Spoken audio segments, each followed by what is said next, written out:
Welcome to the Terrible Podcast with your hosts from SteelersDepot.com, where you can find all your latest and greatest Steelers news.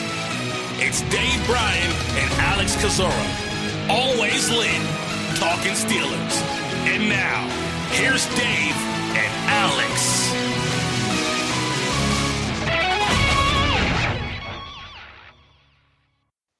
Welcome to the Terrible Podcast, Season 11, Episode 97. He's Dave Bryan. I'm Alex Kozora, SteelersDepot.com. Glad you guys are back with us for this Wednesday edition of the show. Dave, a lot of news to keep us busy. We were just talking yesterday. It feels like we're busier now during the off-season, draft season, than we were during the regular season. Boy, it's been nuts, hasn't it? You don't seem to be able to get caught up. I haven't even been able to dive back too far deep into the Pat Freiermuth tape here. I mean, I've watched about maybe one more game than I left you off at the other day there, but that's it. So this will be coming to, I think, slowing down, or at least we think will be slowing down here in a couple of days as the pro day circuit starts winding down here. But you and I have got another busy one on tap today.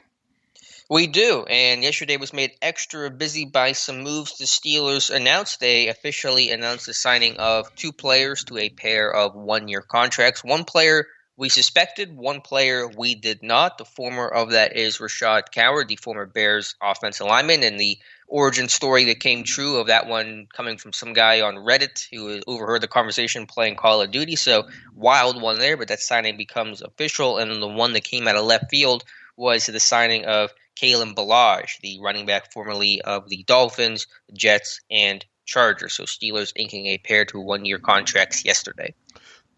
I guess we'll start first with what we think they're going to make, and they should be one-year minimal deals on both of those players with Coward and Kalen Ballage. I'm guessing we're looking at 1 year, $990,000 contracts, so probably not going to move the needle. I don't know what, it'd be 210 a piece, so almost $500,000, I think, a piece or $500,000 in total between the two as far as moving the salary cap needle. If these contracts come in like I think they will, and it would make sense to have both those guys signed to minimal 1 year deals there. We've already talked a little bit about Rashad Coward and Jonathan Heitreeder, one of our fairly new writers. Boy, he turned that around quick, didn't he? And he did a fantastic job on breaking down, mostly what Coward is good at, but some of the things he needs to work on as well too. And I don't know, kind of matches, loosely matches, I think, what our general overview was on him on a quick run through on the tape on him. He's got some traits there that can be built upon. Now for a guy, I think that the main takeaway with him is this is still a guy probably still learning the intricacies of playing offensive line, having being switched over from the defensive line a couple of years ago there. So definitely, I think a guy that in the run game can provide a push and get people off the line. Got some power, got some raw ability there. Not bad in recognition on some pass pro stuff. I think Jonathan was very good to point out there with him. Just really an overall raw player that, the tape's not great to this point, but there are some plus sides with him. So if anybody hasn't gotten a chance so far, fantastic breakdown by Jonathan on the site that went up yesterday afternoon. Absolutely. Thought he did a great job, categorizing the good and the bad. And basically in the good column, it's the traits, it's the size, it's the athleticism, it's the physicality. The bad is kind of everything else, the details, the technique, the consistency, things like that. But I think Jonathan makes the point, and you did as well, Dave, is that you have to put this in context. This is not a guy that's been playing offensive line since he was, a freshman in high school. He's been playing it for just the past couple of seasons. And as Jonathan points out, he's been moved around, playing both guard and tackle. So he's trying to learn multiple spots along the offensive line, which is going to stunt growth and development. And so I don't think his tape can certainly be really, really rough at times, as the report points out. But that also, again, has to be in that context of this guy's not been playing the position for that long. And definitely not a tackle, right? Well, in an emergency, I suppose, but you would rather have had him at guard. Right, and I guess he showed enough on the offensive line on the tape there that they won't be switching him back to a 4-eye or a 5, right? I think that's safe.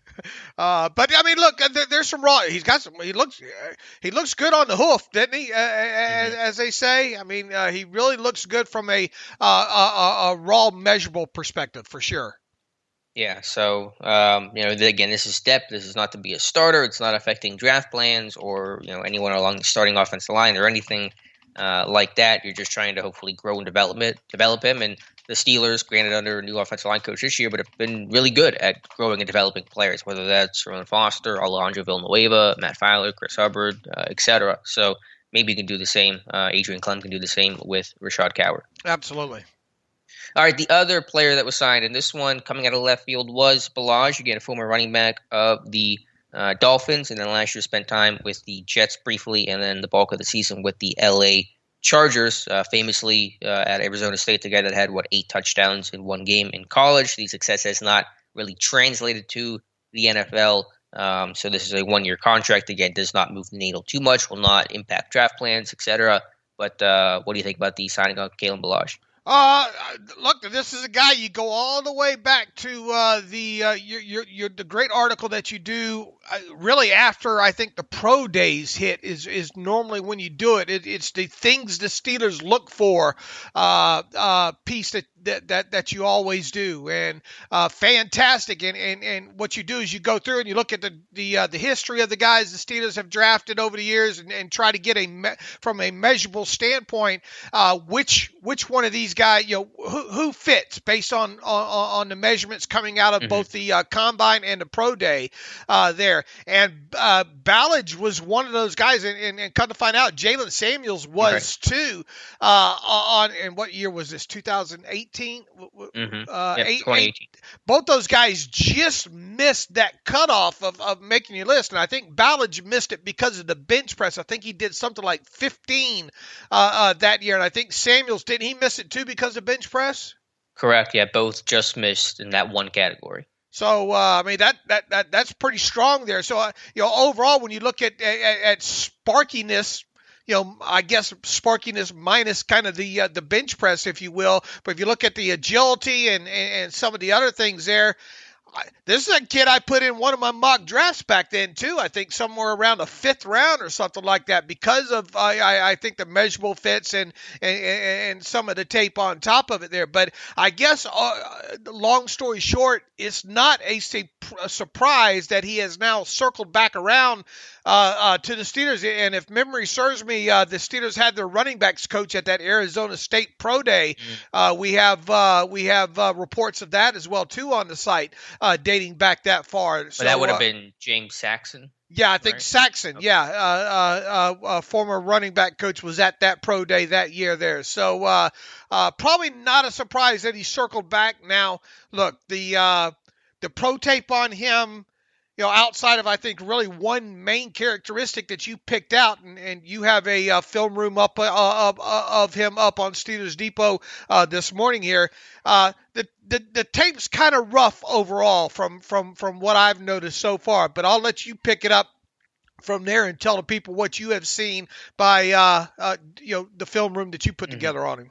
Yeah, coming out of Arizona State, he was an interesting size-speed combination at 6'1", 228. He ran a 4.46, which is incredibly impressive. Sparky kind of guy in that regard. Unfortunately, I haven't seen that speed translate to the NFL, but the size at least has. And the most surprising thing I found about is it Ballage? I'm still working on the last name there. I say Ballage. I've always Kalen Ballage is what I've said. We're gonna tomato for a little bit. That's all will make people mad, like we do with the Alualu or Alualu.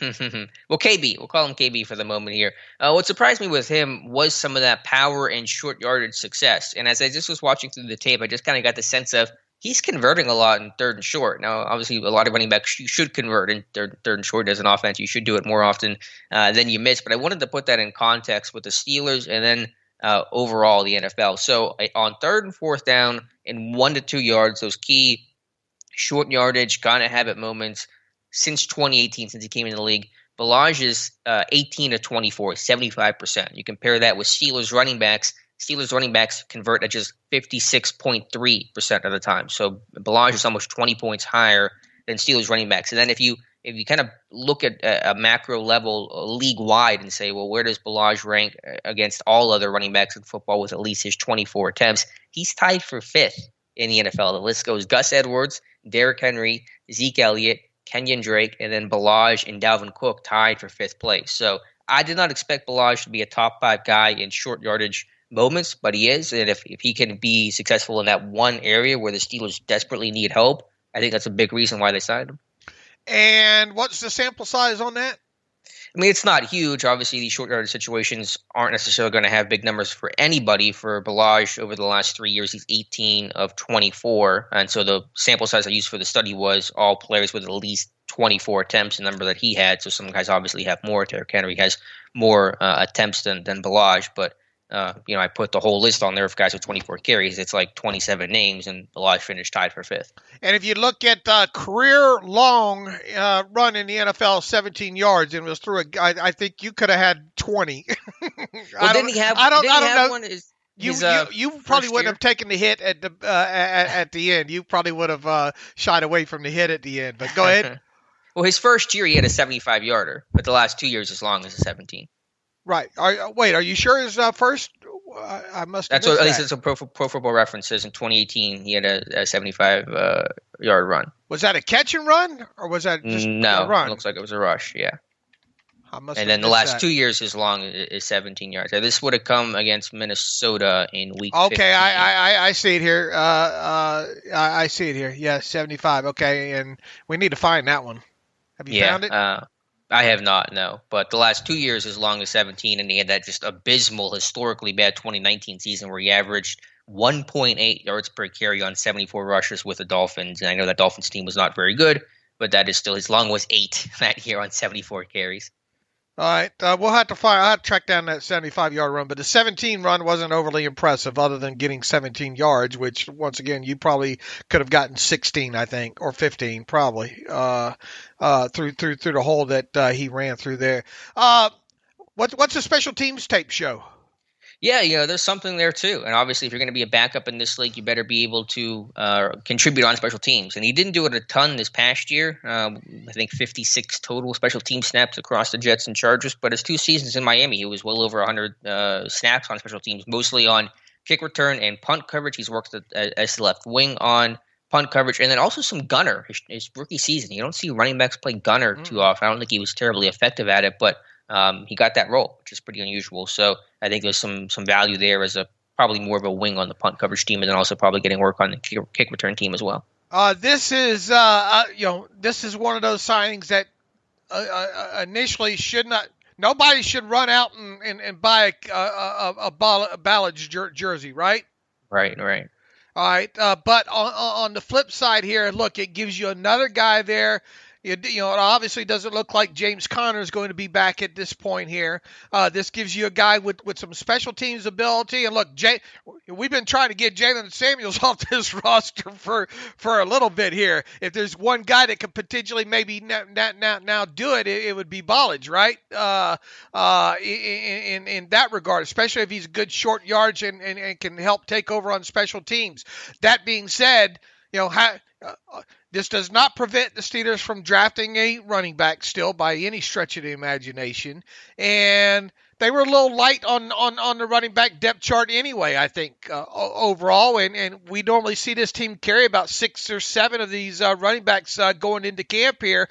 So he's going to probably get a legitimate shot at being that number 3 or number 4 running back here. And that's where the signing begins and ends right now at this point. And quite honestly, this is probably his last real good shot at making an NFL team, more than likely, as much as he's bounced around so far. As you mentioned, came into the league 2018, 2019 also with the Dolphins, 2 teams last year with the Jets and the Chargers. And you bounce around that much as a running back, you better start finding a home real quick. Yeah. And you would think this summer would be kind of his last shot to do that. So great breakdown from you, and we'll now sit back and see if he can make the roster.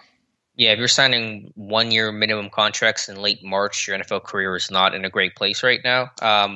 But we'll see. The question would be, will they keep 3 true running backs or 4 true running backs on the 53? If they keep 4, then he's got a shot. If they keep 3, I think that path is going to be tough for him to make. Right, especially if McFarland sticks around. Right, that's what I'm saying. Yeah, because you would have a rookie, Snell, and McFarland be your 3. It's hard to imagine any of those guys not being on the roster. And then if they cap a 4th, then you have an open competition potentially between Ballage and Jalen Samuels.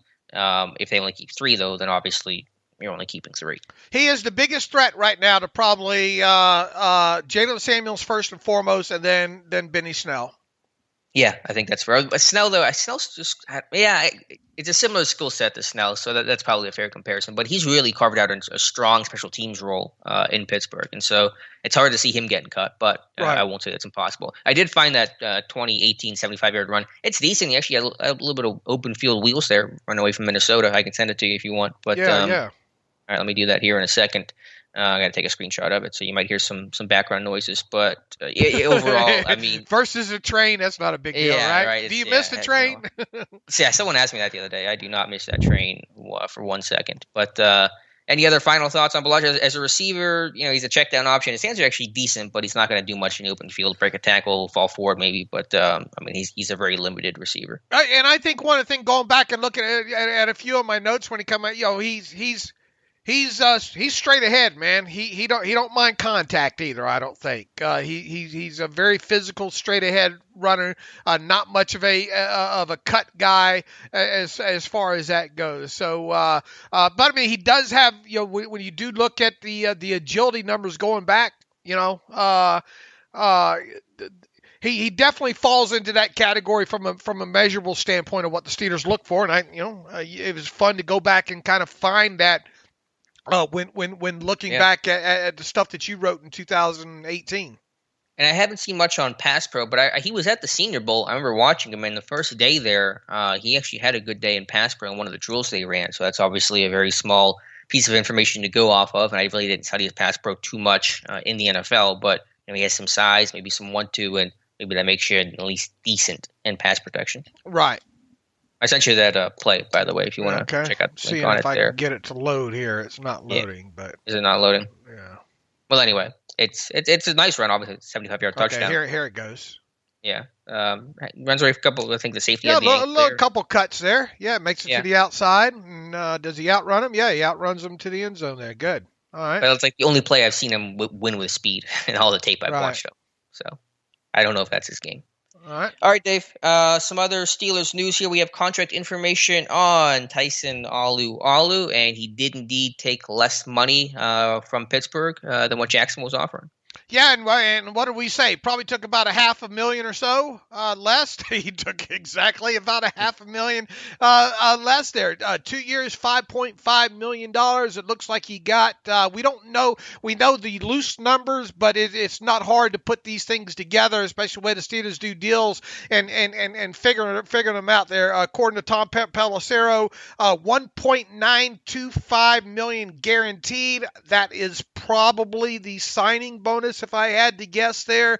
Once again, 2 years, $5.5 million. It looks like he got a base salary, it would make sense, of $1.075 million, which is the minimum he can have for his amount of credited seasons in the year. If you add that $1.075 million to the $1.925 million that we think is a signing bonus, you get $3 million. So that would make sense. The nice round. Here's $3 million for 2021. The other $2.5 million probably comes in the form of a base salary in 2022. The only thing we don't know maybe is, did they do something maybe with a roster bonus, split up that $2.5 million maybe between base salary and a roster bonus. That, we don't know the specifics on that just yet. It really doesn't matter at this point. His cap charge in 2021 should be $2.037 million. So just a little bit less than I think what it was looking like it might be with that 2-year $6 million deal that he was scheduled to sign there with the Jaguars there after you do the roster displacement and all, the Steelers essentially looks like they used $1.2575 million in salary cap space there. So probably right around along the lines about the kind of what the deal might look like when we talked the other day there. Once again, about $500,000 less than the $6 million that he was scheduled to get from the Jaguars, and good to have him back in the fold. Yeah, it is. As we talked about, just wanting to stay in Pittsburgh for his family was the reason why he decided to turn down Jacksonville. So obviously big to have him back in the starting lineup. Absolutely. All right, Dave. I'm holding back a sneeze here, so I apologize if I sneeze in advance. Let's go to some news that we mentioned a couple of times already, but was officially made official by the NFL yesterday.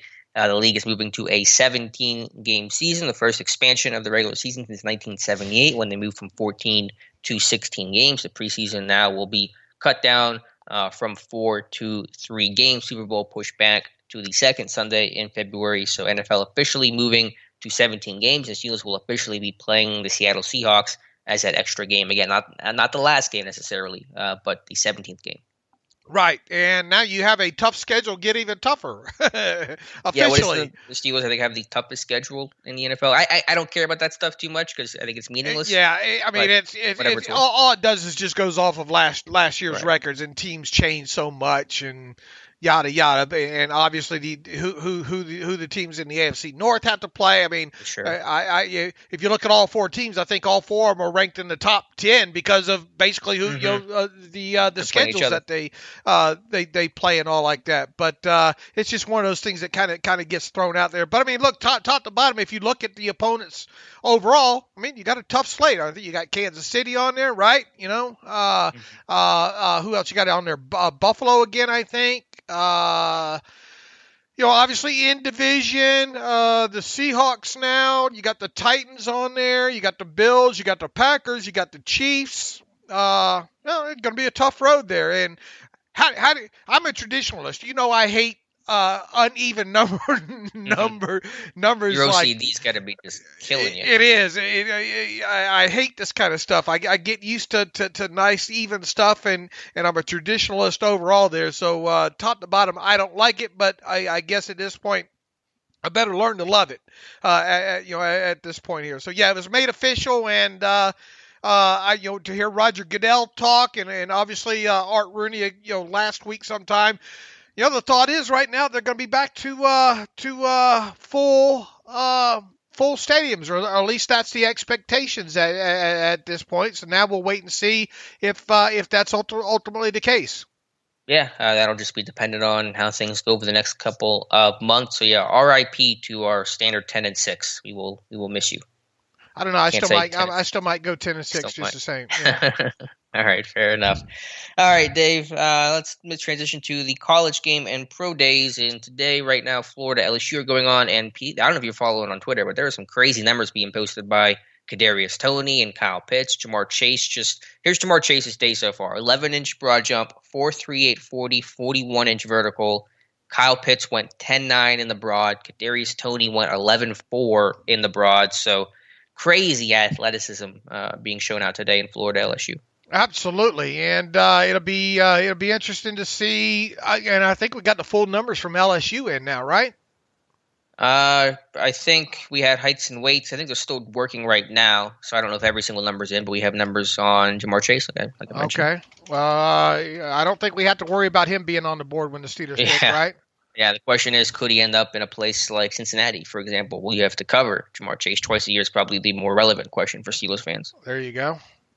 But for the Steelers themselves, yesterday they had a pretty busy day around the pro day circuit, most notably Mike Tomlin, Kevin Colbert, and offensive line coach Adrian Clem. Kudos to you, Dave, for the eagle eye on Colbert and Clem. We're at Ohio State to look at all their half dozen or so prospects. Absolutely, and significant. Look, we kind of thought that Tomlin and Colbert would show up either at the second Alabama Pro Day or at the Ohio State Pro Day, which they. When's the last time they missed Ohio State Pro Day? Good question. How big? It's not a big deal that with Najee Harris, finally doing something. Now the only thing he did was position drills, but Eddie Faulkner, running backs coach, put him through the drills. I don't know how much you read into that. How much do you read into it that they did not circle back? Colbert and Tomlin did not go back to Alabama on that. Does it make it? Does it move the needle at all? But they were there obviously at the first pro day just 4 or 5 days ago or whatnot. Does it move the needle at all that they weren't at the pro day with Najee Harris doing what he did? Yeah, Dave, it's a really good question. To me, probably not. Just because they were there the first time to at least be around him and be in that environment, and just given how important Ohio State's pro day was, and they had so many talented guys there, it makes sense for Colbert Tomlin to not go again just to see Harris, even though I'm sure they do like him. So, I think that they split that up pretty well. So, short answer, I think that box is still checked for Najee Harris. I do as well, too. Now, it had been different maybe had Najee not made that drive back a couple of days ago. He got stranded or something and had to drive 9 hours on his own uphill both ways through the snow or something like that to get back to the pro day. But the fact that he did that and Tomlin and Colbert were there, there's probably some sort of meeting that took place there. I Zoom or something. And the fact that they were all there together probably is enough to check that box. I was kind of wondering if they would circle back around, but look, you only had the limit of 3 guys there too, and it might have been in the plan all the time that Colbert and Canada and Tomlin will go on the first leg, and then the second leg ended up being name off the names. It was the quarterbacks coach Eddie Faulkner and Phil, right? Yeah, it was Mike Sullivan, the new quarterbacks coach, to see Mac Jones, Eddie Faulkner, the running backs coach, to see Najee Harris, and college scouting coordinator Phil Kreidler as well. So they sent those 3 guys yesterday. On the first Bama Pro Day, they sent Tomlin, Colbert, and Matt Canada. So they sent about every heavy hitter possible for Alabama's 2 Pro Days. All right, so once again, the box is checked when it comes to a guy like Najee then. Yeah, I would safely say so. And he looked good. Again, he did not test, but he looked good in drills, and he can catch a football really well. And he's someone that can be split out and almost run receiver routes. And so I know he's a big guy, but he's not just a runner. I think he can be whatever you need him to be in your offense. And a really good, seems like a really good person too, really good personality. All right, and we don't know where they were at on Monday. Still, they might not have been anywhere, right? Tom, are we like 95% sure they weren't at North Carolina at this point? Yeah, I'm almost positive they weren't at North Carolina. I mean, word would have surfaced by now, right? Yeah, and I went through like 10 different videos, and I never saw any of them. All right, what does that mean, at least for Javonte, when it comes to potentially being the first-round draft pick? I mean, I talked about this on, what did you think about my terrible take yesterday? Yeah, I liked it, highlighting the importance of Tomlin and Colbert being at these pro days. What is it? I mean, this is almost slam dunk. You almost have to pull him out of the conversation, Javonte, right? For 24, if you want to go off of the history of it, yeah. I mean, again, the history is very, very strong that says the first-round pick will be someone at one of the pro days Tomlin and Colbert have attended. Not that can be broken. It probably will be at some point someday. But if you wanted to lean on the history as we do, then Williams cannot really be in consideration at 24 or 55 for sure, but not 24. And I think too, if you looked at his measurables and throw him in that Alex Kozora things that the Steelers look for machine, I bet it would spit out that he's not what they look for. I wish it was a machine. It's more of a manual machine. Right, but I knew he was a little bit shorter. I didn't know he'd come in at 5'09.5", He was listed at 5'11" on North Carolina's website, I think. Is that what he was listed at? I was or 5'10". I think it was actually listed at 5'10". I'm not 100% sure, but 5'09.5" is not 5'10" or 5'11", right? Mm-hmm.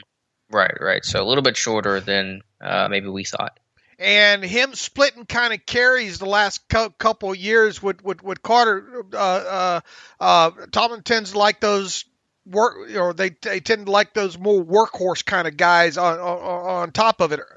You would think at least early. So at this point, I don't think we have any choice but to pull Javonte out of the talk of at least being the pick at 24 overall there. So that I think we're left right now with it being if as far as running backs go, being Najee Harris and Travis Etienne, right? Yeah, in terms of running backs at 24, again, Williams could have happened, sure, but the history says that the leaders right now are Najee Harris and Travis Etienne, and I would put them personally in that order: Harris 1 and Etienne 2, in terms of who's more likely to be drafted by the Steelers. And then you go all the way back to the Senior Bowl and Tony Pauline, and everything has been linking up so far with Najee being 1A, and then I think Etienne based on the pro day and all and the measurables being 1B. Yeah, that's my feel of it right now as well. All right, where does now they rattle off the names that the Ohio State players that, and there was a bunch of them too that claimed they had some conversations with the Steelers. Oh yeah, it was a ton of them. Trey Sermon, maybe the most notable name. He said he had some good conversations with the Steelers. Same with Barrett Browning. That's an interesting guy, isn't it? Yeah, athletic off-ball linebacker, potential second-round guy for Pittsburgh. Yeah, I mean, if they want to take a big swing at inside linebacker and pair athleticism next to Devin Bush, that's a good guy to do it with. Right. And Josh, the interesting about Myers, is Myers maybe the best center? Is he maybe center 1A? Maybe. I mean, he's probably like no worse than top 4, top 5 center in this class. I think is a good way to frame it. Obviously, he's had some conversations, and the other, who was the other offensive lineman, the guard? Wyatt Davis. Right. Another one that had some conversation with the Steelers there. The thing about going back to Myers, the interesting thing, medical probably going to be a little bit interesting now on him because he had the foot injury late last season, then aggravated, then had to have surgery. He's like 2 months into a 4-month recovery, I think, and thus he did not do anything. At the Ohio State, he went through some drills, didn't he? Didn't he do some positional drills? Who was that? Josh Myers. Josh Myers. You were in the Ohio State call more than I was, so I'm not 100% sure what he did or didn't do. I know he didn't do any of the timing things. I seem to remember maybe he did some aspects of the drills or whatnot. Clem being there, though, was probably the a decent indicator, though, right? Yeah, again, they have a couple good offensive linemen and Davis and Myers, and, Clem's going to go anywhere where there's multiple, strong offensive line talent. And so I'm not shocked that he was the third guy to go along with Tomlin and Colbert yesterday. All right, and Trey Sermon is another interesting, especially from a measurable standpoint. When you talk about checking all the boxes, he certainly does. Where is he on the running back list? 4th, 5th? Yeah, probably somewhere around there. He fits that kind of classic mold of the Steelers' big back. And so if they can't get a running back at the top for whatever reason, he could be an option maybe even in the 3rd round, kind of a James Conner vibe. And he tested really well, too. His athleticism scores were excellent.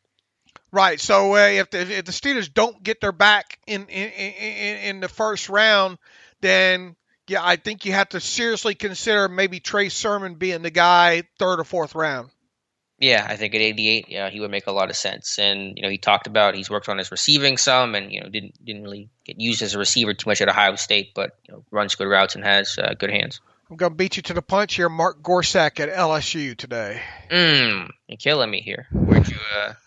From LSU football Twitter account here. Oh, that's a nice photo. Sure. Yeah, some nice photos too. Nice, crisp. Why can't they all be like this, right? Oh, he's running the 40. Okay, so that's the highlight. I was like, why is Gorsuch in every photo? But that makes more sense. Who's that in the last? Okay, no, I thought that was in the back. Yeah. Yeah, it doesn't look like a Steeler. It looks like an LSU. Yeah, it's gonna be tough because LSU has the yellow in their logo, so that always throws you off. All right, so we got him on the board there. We don't think I don't think Tomlin is there. Don't think Colbert is there. I don't know who else from LSU is there. We know that Tomlin is not one of the head coaches at Florida either. So we're expecting those two to show up at the Notre Dame Pro Day today. Correct? Anything else you want to wrap up from the Alabama/Ohio State Pro Days info? Yeah, well, less so for those two, but just on the other ones at Texas A&M, I was not able to confirm it, but based on Jim Nagy's tweet, it sounds like offensive coordinator Matt Canada was at Texas A&M's pro day, and we do know for sure that assistant offensive line coach Chris Morgan was at A&M as well. The Aggies have a couple of prospects in Dan Moore Jr. and Carson Green. And Kalen Ballage did tell me he's spoken with the Steelers multiple times, including the higher ups, and so. Again, could they take a mid-round quarterback or, second, third-round guy? I mean, I wouldn't do it, but could they? They certainly could. So I don't think we should be discounting that possibility, especially knowing that they're doing their homework on some of these quarterbacks. I don't think they should either, but at this point, if there was a guy to do it with, it would be probably him at this point. Senior Bowl guy, MVP of the Senior Bowl, he's kind of got that Joshua Dobbs vibe to him, doesn't he? Yeah, I get that. Nice arm. He's got a good arm, doesn't he? Probably one of the better arms, maybe when it comes to the quarterbacks. Non-top tier quarterbacks, I guess I would say. Overall, obviously mobile. If you wanted to If you're going to add a quarterback to the room in the 4th or 5th round, he would probably be the guy, and that's kind of where I got him slotted, 4th or 5th round. See, I think he might go higher than that because, who's going to be the 6th quarterback off the board after all the first-round guys go? I think he could be 2nd, 3rd-round guy. I think Mont's a possibility, but also Florida's Kyle Trask. I'll be very interested to see if they're sending Mike Sullivan or Canada or someone to Florida's pro day today to watch Kyle Trask. All right, that'll be your job should you choose to accept it, which I have a feeling you will. Yeah, and then just also, Mark Gorsuch was at Tulane. How long did it take you to find Chris Morgan in that tape? Do I want to know? That wasn't too bad. The one video they sent us, he was working them out in drill, so it was kind of easy to actually see him. Mark Bruner was the tough one at Washington yesterday. That one took a lot of cross referencing, and you don't even want to know what I did to confirm it was Mark Bruner. What do you think about the measurables that slot corner put up? From Washington, Elijah Molden? Yeah. Surely didn't put up the measurables that I think a lot of people thought. Yeah, he didn't test well. I think he ran in the high 4.5s or I think maybe a 4.6 flat at a pro day. He's not great, but I mean, he's a slot guy. He doesn't necessarily need to have that kind of long speed and that elite athleticism. I think his tape overall is good. I mean, Mike Hilton, Cam Sutton, they didn't test great at the combine. So, I mean, it wouldn't prevent me from drafting him. And if it knocks his draft stock a little bit, then I actually might see that as a good thing. Right. I mean, this is a guy that for a while there, people had slam dunk first round. Well, that faded not too long into the offseason there. I think a lot of people since then have had draft nicks have tried to shoehorn him into the 2nd round. I'm not even sure if he's there right now. I kind of view him more as a 3rd round prospect now. Yeah, before his pro day, I thought 55 made a lot of sense. Now maybe 3rd round is where it bumps him to. Washington's got a couple of good guys. They got that Keith Taylor guy, big long corner on the outside. The big D tackle is interesting dude. And then Joe Tryon's one of probably the better edge rushers in a relatively weak class. He just didn't play last season, and not that Washington played a lot of football. He played like 4 games the whole year, but Tryon missing 2020 hurts him a little bit. All right. Once again, anything to wrap up from Alabama, Ohio State?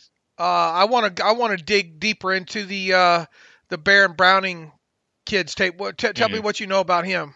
I mean, he's very, very versatile. I think he said as much during his media session, because of all the moving around with coaches or whatnot, and at Ohio State, he's had to play all over the place there. And this is a former high school safety, I think, too. So he's not afraid to hit and mix it up and all like that. And it looks like he moves pretty good out in space and all. So, if Mike Tomlin was shown on the, not that it means a lot, but you have to put all these little things into into the consideration here.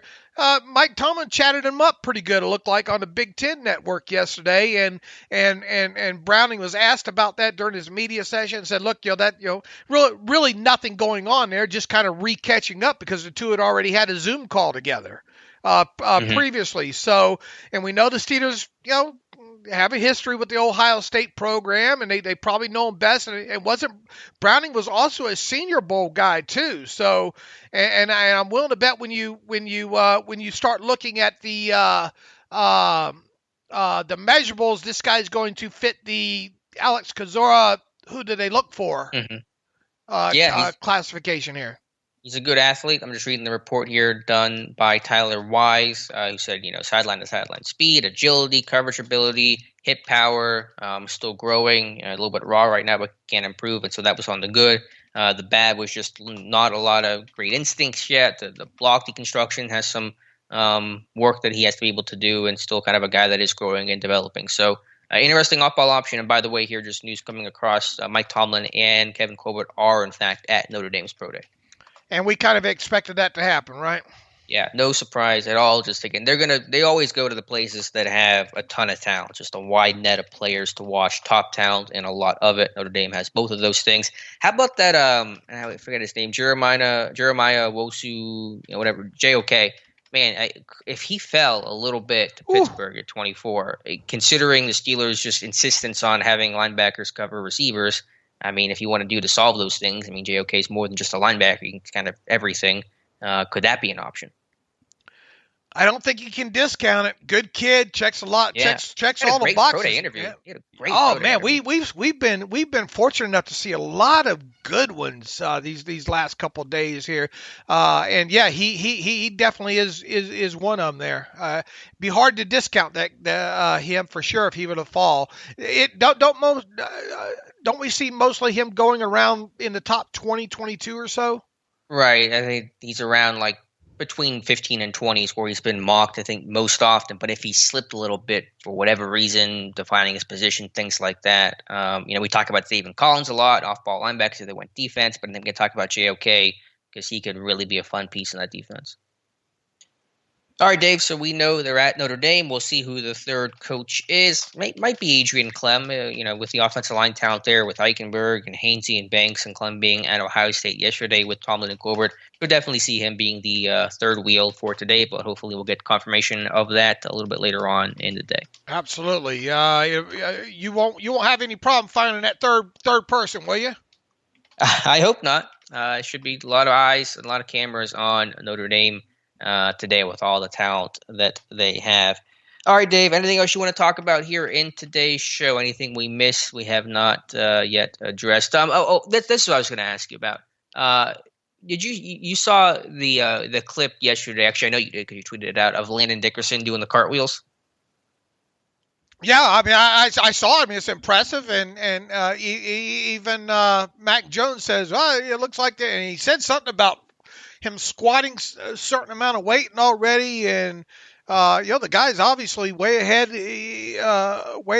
as far as his recovery goes right now, right?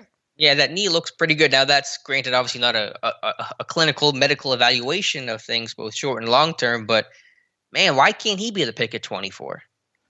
I just think it's just too early, man. I just think it's too early, but that's just based off of the medical, right?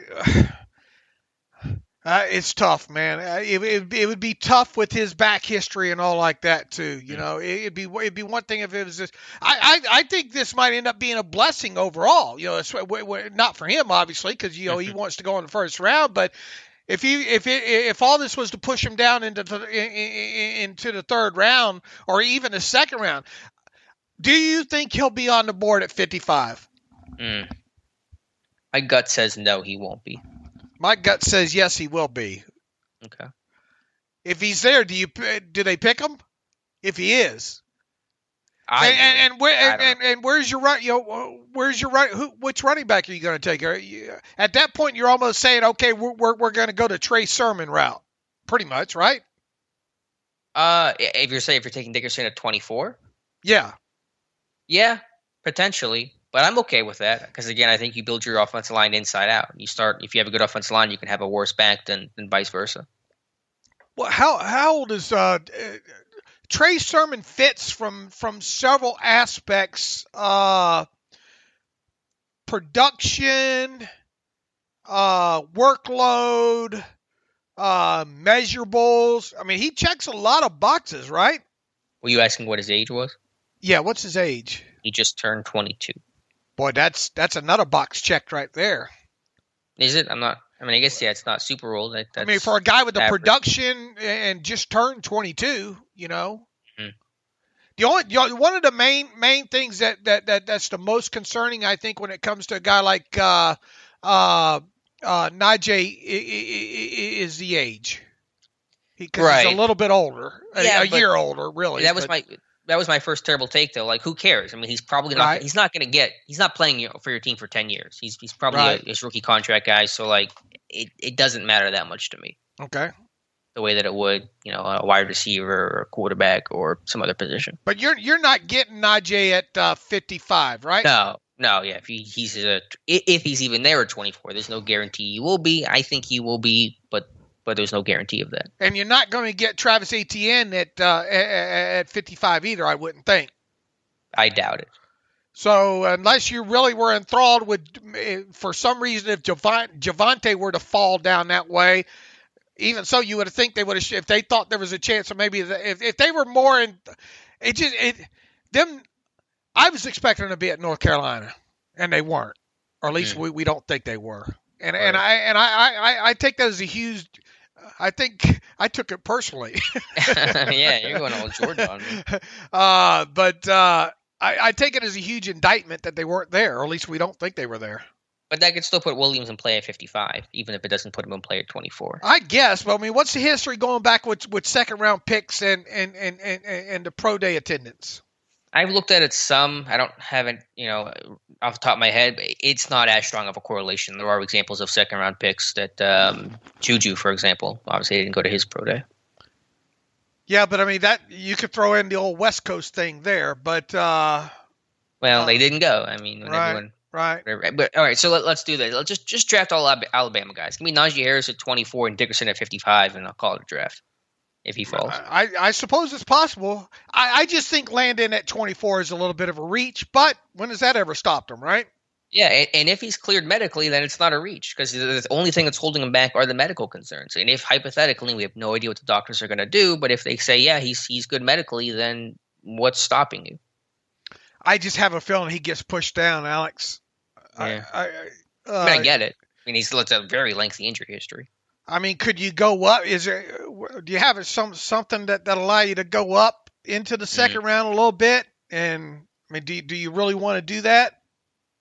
You have to probably trade something away from 2022, I would think. Yeah, and the comp picks aren't looking as strong, although they are getting comp picks. There was a rumor going on yesterday that Daney was canceling out like Bud Dupree's contract. Not true. And they were trying to factor in Coward too, I think, or BJ Finney, who does not even count in the comp formula. Right. Anyway, could they go up? Sure. I think it's less likely, just given all the needs they have and not a ton of draft capital to do it with. But I want to see them trade down. I mean, I'll have an article or a take or something on that at some point. I think trading down makes a ton of sense this year. Right, but not out of the first round. I would even potentially go out of the first round, but I think it's very unlikely that they actually do that. But if you can move down, I think you said the other day, like 29, 30, I think that's perfect for Pittsburgh. Pick up a third. You could pick up a third, man. That would be be ideal. But the only way I would see that happening, maybe potentially, is if both those running backs were still on the board that they like, and then they knew that they could move down, X amount, still potentially get one of those. Look, I mean, here's the thing. Maybe they like Trey Sermon a lot more than, maybe they have Trey rated a lot higher than maybe what we think they are in the running back pecking order here. So I do think Trey Sermon is in play at this point now. Second, third round if they don't get one of Etienne or Najee. Yeah, I think it's a good fallback option. Made me feel a lot better getting a running back, not in the first round. But yeah, I'm sure he kind of fits again that kind of traditional mold of the power. Because what is he, 6'something", 200? Right at 6, isn't he? 6'2", 220, or I forget what he weighed in at. What do you have his numbers, the official numbers there, Trey? I can try to pull them up here. I don't have them off the top of my head. It's just that this data is kind of scattered around this year. Yeah, Jim that's Aggie says 6 foot and 3/8, 215. Ran in high 4.5s, low 4.6s, 37-inch vert, 10.5 broad, 6.83 3-cone. Where does that? I mean, you look at the RAS score that Math Bomb throws out there, and it's very good. It's impressive, very impressive there. I would have to think that he checks all the Alex Kozora boxes for the running back measurables. I would think. Yeah, he didn't do the bench, so he'll be one of those Jalen Samuels, Ballage guys that won't count on the bench if that still qualifies. But yeah, I think a James Conner kind of situation, pick 88 if they don't get a running back at 24. Is very reasonable to project. All right, Dave. Anything else here before we wrap up the show? We can get to some reading emails and close things out. I think we got pretty much everything we needed to cover. Is that correct?